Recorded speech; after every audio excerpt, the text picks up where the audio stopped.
Justice League issue 31 sees Lex tell Perpetua her warship, the Godhead, is almost at the Promethean galaxy. Perpetua is eager to see her son Anti-Monitor since he needs his mother, and Lex says that they will show him what the universe needs. Lex tells Perpetua that faith is spreading in her and the sigil of doom rises in the sky. Barry and John meanwhile confront the JSA, who want to know exactly who they are, but Barry just says that they are from the Justice League and leagues outrank societies, so they need to explain who they are first. John says that they need their help or everything in their time will be lost. In the far future, Kamandi says everyone is calling Brainiac taking over the world the second great disaster, revealing he is actually the last human left alive and hasn't talked with a human in a long time. Superman is happy to have met Kamandi, saying that they are in Washington and close by is the place where they used to call home. Brainiac meanwhile watches on, knowing Superman has no idea what he's up against. Back at the hall, Kendra says that they are losing badly and they need to go for Luthor instead of Perpetua. Starman says that he's trying to re-establish a connection to the teams and they need to stick to their original plan, beginning with the Justice League Dark Sorcerers making a space large enough for World Forger and Monitor to work, allowing them to build a ship that can carry them to the edge of the universe, and try and convince Anti-Monitor to ally with them. Kendra thinks her plan has less steps, whereas Starman relies on the teams returning with the shards, and he doesn't even know if they can find the Anti-Monitor. Forger says that his brother is definitely at the edge of the universe, and the heroes should let him and his brother work. Kendra again wants to try and kill Lex, and Shane says that since his father's cells are bonded with Lex, he might be able to try and sense him. Starman relents, saying that when the ship is ready, Shane will link up with Luthor and find out where he is,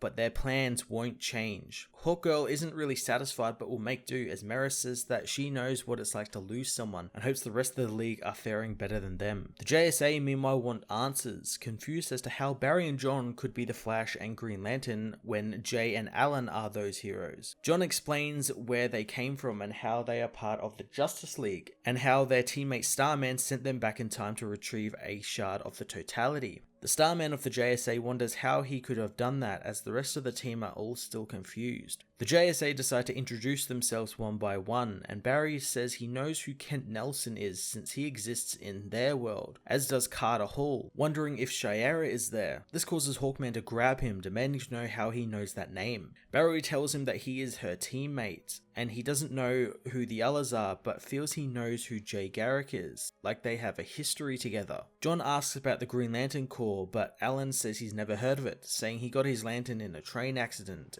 and he is weak to wood, and he thought he was the only Green Lantern. Dr. Fate warns them not to continue interacting, but Jay says it's fine, wanting to know more about the future. Starman thinks that he knows what the League wants, since the Legion have been targeting him for his cosmic rod, but they don't know that he entrusted the original rod to the US government to see if the scientists could get some use out of it if they get dragged into the New World War brewing. They took it to a military base in the Pacific, and if they get it, the Leaguers can go home. So Barry calls for a Justice League, Justice Society of America team up. In the future, Kamandi leads the Trinity through the debris, telling them that most of the damage predates Brainiac's attack. Finally, they reach the Hall of Justice, or what's left of it, and he says that no one ever goes here because people think that it is a cursed land. The team are suddenly attacked by Brainiac robots, and as Superman takes them out, Batman interfaces with one of them, learning Brainiac has captured entire fragments of hypertime and he's imprisoning them on his ship so he can search for the Totality fragments. The piece the Trinity are looking for isn't where they are, and it's in one of Brainiac's other bottled futures, and they need to beat Brainiac to it. The World Forger and the Monitor meanwhile have finished their ship, as Shane meets with his mother, saying that while they could kill Luthor,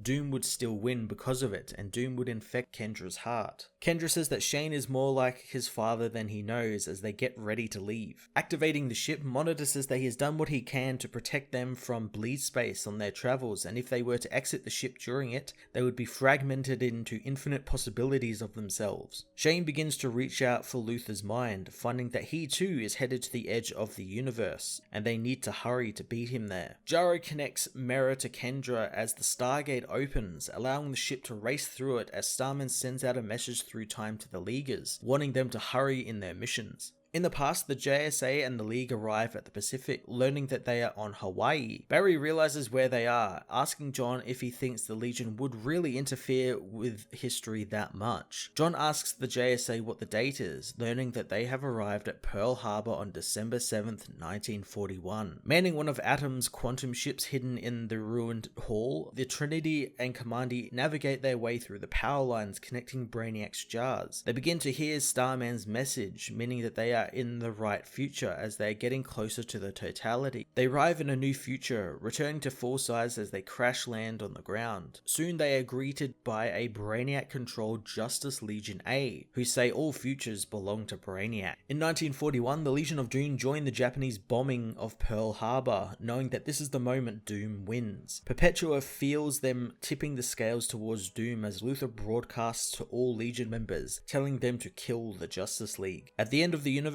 the Anti-Monitor meets with his masked agent, hoping that he has seen the scale of this war. The being says he has, and it frightens him, and the Anti-Monitor asks if he will be his ally, and the man removes his mask, revealing himself to be Aquaman, who says that he can count on him as his ally. Justice League issue 31 was a huge second chapter to this Justice Doom War story. The book continues to impress me with just how big it is, and not just that, how competently it is all laid out for the reader. It's not some weird Morrison, really confusing, existential, multi-dimensional story. It's actually quite simple. The inclusion of a real-world event like Pearl Harbor is quite surprising, but also pretty cool. It's going to be awesome seeing the JSA in action next issue, hopefully. The big reveal of Aquaman being the Anti-Monitor's agent at the end was a legitimate surprise for me. I did not expect him at all, and I'm looking forward to seeing his role in the coming war. I'm going to give this issue a 10 out of 10.